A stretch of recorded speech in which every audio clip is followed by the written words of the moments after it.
কুকুরে কুকুরে কামড়া কামড়ে করতেছে, আমরা দেখি না, আমাদের দেখার বিষয়। কামড়া কামড়ে কুকুরে কুকুরে হচ্ছে আমার কি? কাদের সাহেব, আপনি যখন 111-এ জেলে ছিলেন, আপনি কি চোর হয়ে মিশে গেছিলেন না রাজনীতি বন্দী হিসেবে গেছিলেন? আমি জানতে চাই। 11-এর সময় আজকের প্রধানমন্ত্রী উনিও জেলে ছিলেন, উনি কি হিসাবে বন্দী হয়েছিলেন আমি জানতে চাই। কাদের সাহেব বলেছেন কোন রাজনৈতিক বন্দী জেলে নাই। কি সুন্দর কথা বললেন কাদের সাহেব, আমার খুব হাসি পায়। কথা বলার সময় খেয়াল থাকে না, কথা বলেন রাজনৈতিক বন্দী জেলে নাই। আপনারা একটা করে মামলা দেবেন, গ্রেপ্তার করবেন, জেলে পাঠাবেন, আর বলবেন এটা হলো মামলার আসামি। আর কোন মামলার আসামি? রাজনৈতিক মামলার আসামি, যারা আপনাদের বিরুদ্ধে কথা বলে। আপনারা বলছেন রাজনৈতিক নেতা কর্মী জেলে নাই, এরা কারা জেলে আছে ভাই? এই যে আজকে গরম, এই যে তাপদাহ, আমরা তো জেলে ছিলাম। কি গরমটা জেলের মধ্যে ভাই! তপ্ত মরুভূমি, বালির উপরে জেলখানা, অর্থাৎ সারা মরুভূমির উপরে জেলখানা।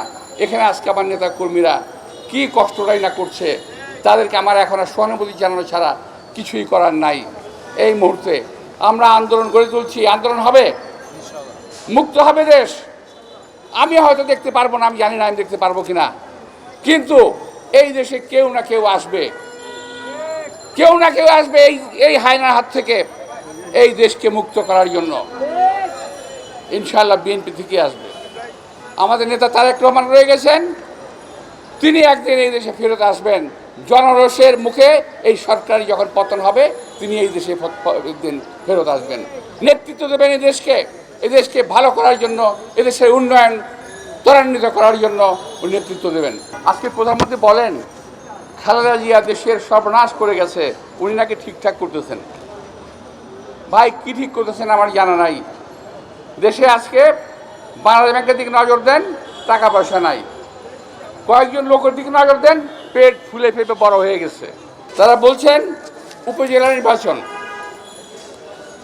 প্রতীকবিহীন উপজেলা নির্বাচন, ফাঁদ ফেলেছিলেন বিএনপিকেও নির্বাচনে নেবেন, কিন্তু বিএনপি নির্বাচন প্রত্যাখ্যান করেছে। যেই নির্বাচনে জনগণ ভোট দিতে পারবে না, সেই নির্বাচনের প্রয়োজন বাংলাদেশে নাই। একনায়কতন্ত্র কায়েম করতে পারেন, রাজতন্ত্র ঘোষণা দিতে পারেন, কিন্তু নির্বাচনের কথা আপনাদের মুখ দিয়ে মানায় না। কুকুরে কুকুরে কামড়া কামড়ে করতেছে, আমরা দেখি না, আমাদের দেখার বিষয়। কামড়া কামড়ে কুকুরে কুকুরে হচ্ছে আমার কি? করুক কি, আমি তো নির্বাচনে নাই। ওরা ওদের প্রার্থীকে নির্বাচনে দাঁড়াতে দেবে না, বিএনপির প্রার্থী দাঁড়ালে কি দাঁড়াইতে অবস্থাটা? তো আমাদের সিদ্ধান্ত সঠিক আছে, সঠিক থাকবে ইনশাল্লাহ। আবার অনেকে কি জানে একটা উৎখাত, সরকার উৎখাত করবে। আর ভাই আমরা তো সরকারই দেখি না, এটা তো নির্বাচিত সরকার নয়। সুতরাং এই সরকারকে উৎখাত করা কিংবা রাখার দায় দায়িত্ব বিএনপি বহন করে না। জনগণ যদি মনে করে, যখন মনে করবে, তখন লাথি দিয়ে সরকারকে ফেলে দেবে। এই সরকার ক্ষমতায় থাকতে পারবে না।